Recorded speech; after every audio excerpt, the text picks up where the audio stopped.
Anyone who's been locked up in a Texas prison has heard about KAIROS.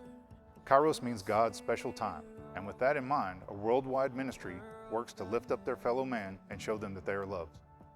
The KAIROS initiation begins with a 4-day event selecting candidates from the prison's population. Most have heard about the food at this event, and everyone is anticipating the cookies that are passed out to the entire unit.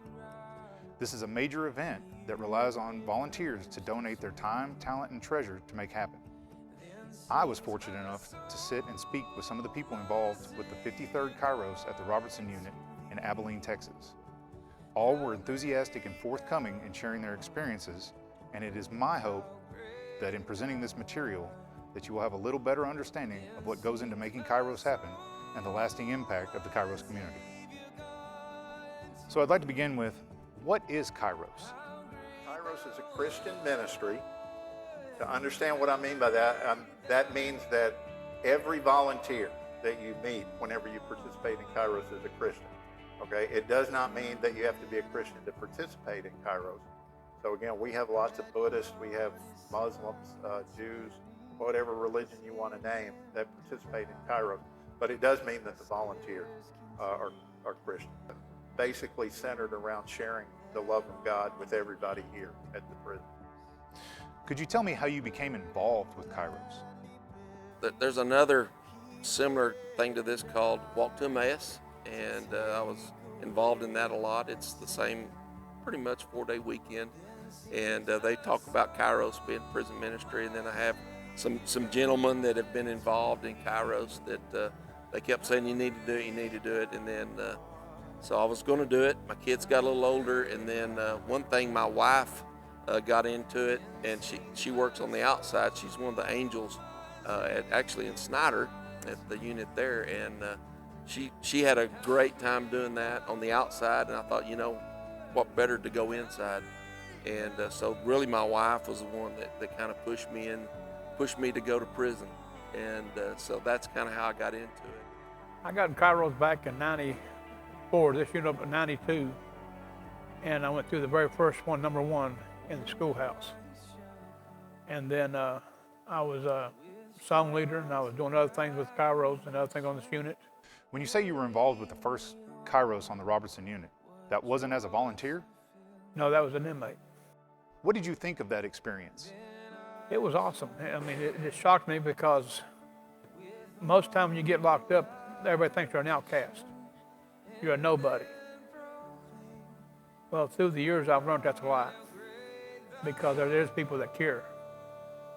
And you're not an outcast because there's people that love you and there's people praying for you.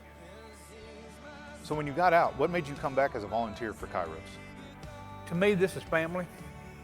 The men in white is family. This is my family.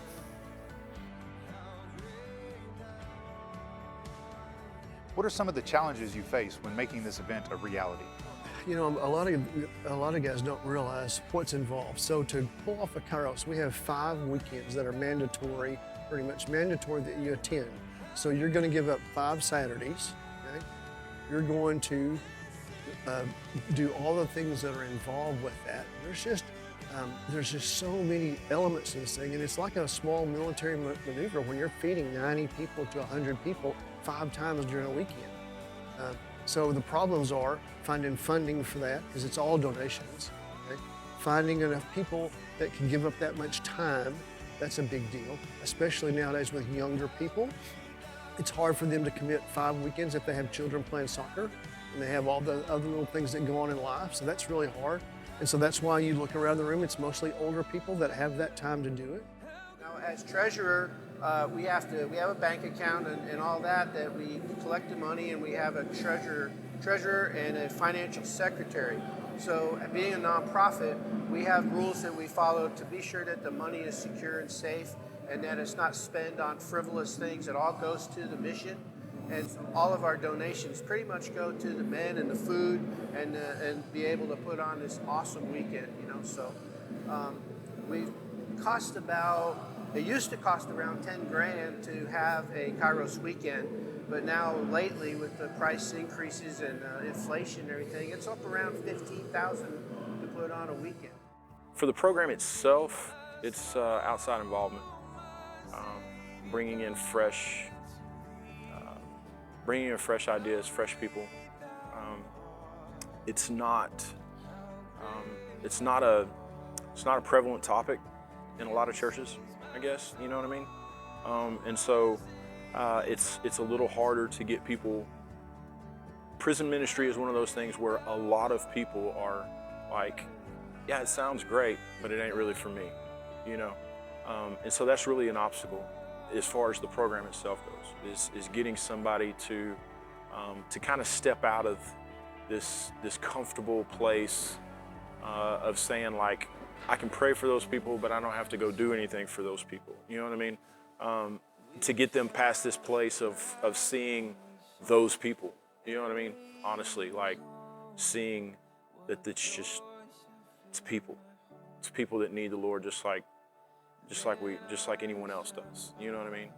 The biggest obstacle is people having a mountaintop moment, but not being ready for the valley that comes after it. Every mountain has two valleys. You know what I mean? So for every mountaintop experience, you're gonna go through a valley. It's coming. It's not a matter of will it come? It's like, it's coming. You just have to use the mountaintop moment as a place to draw strength, to be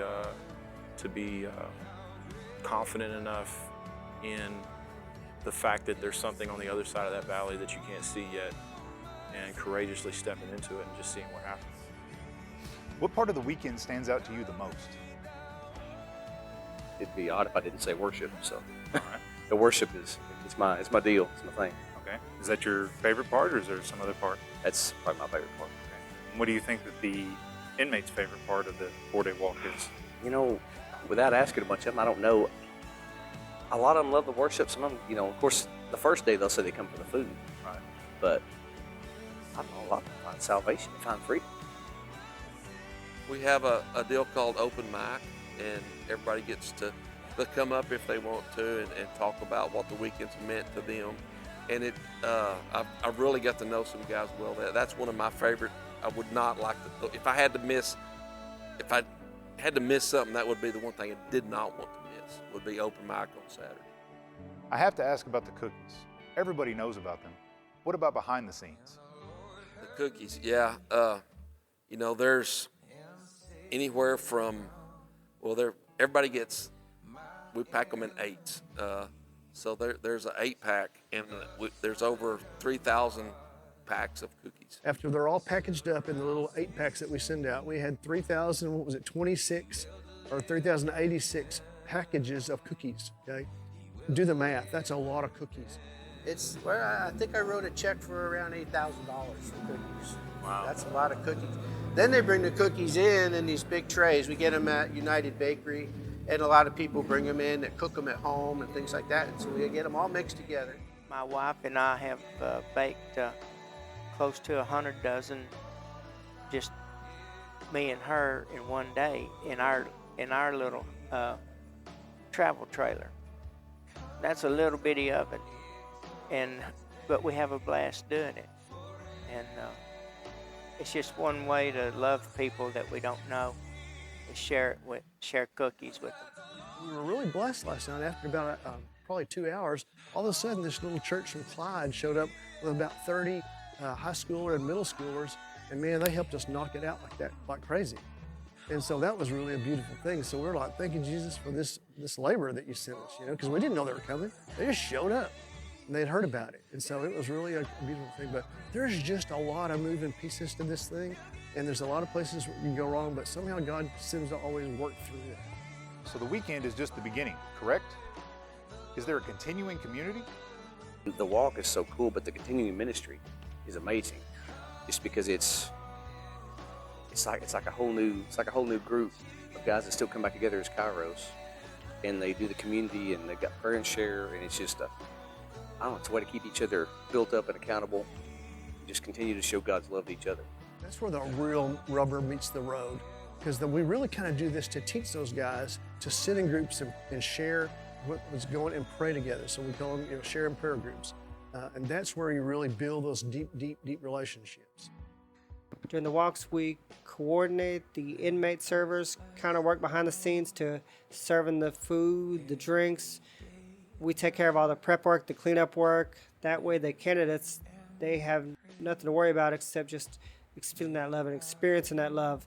On Mondays, we have a prayer and share, which is kind of what this is right here. It's where members who have already been on a walk, they can sit in a group and kind of talk about their week, and just have a shoulder to cry on if they need to, have some people pray over them, be able to pray for others, just kind of continue that love and fostering that atmosphere of fellowship and the love of Christ. I'm sure Kairos is full of many memorable experiences. Is there one that you could share with us? On Sunday, closing is the highlight, and when we get to express what we've done and get to visit with some other people, they get to see the angels, and but that's a good thing, and just it's the climax of the whole weekend.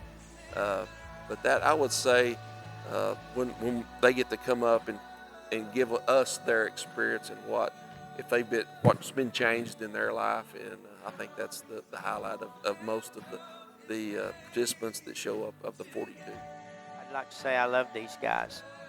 I do. I might forget a name just because there's so many people that I meet, but the guys that I've spent time around, I can remember their name some of the time. And I hope that when I don't recall their name right away, I hope they don't get upset with me because that hurts my heart to think that they think I don't really love them, because I do.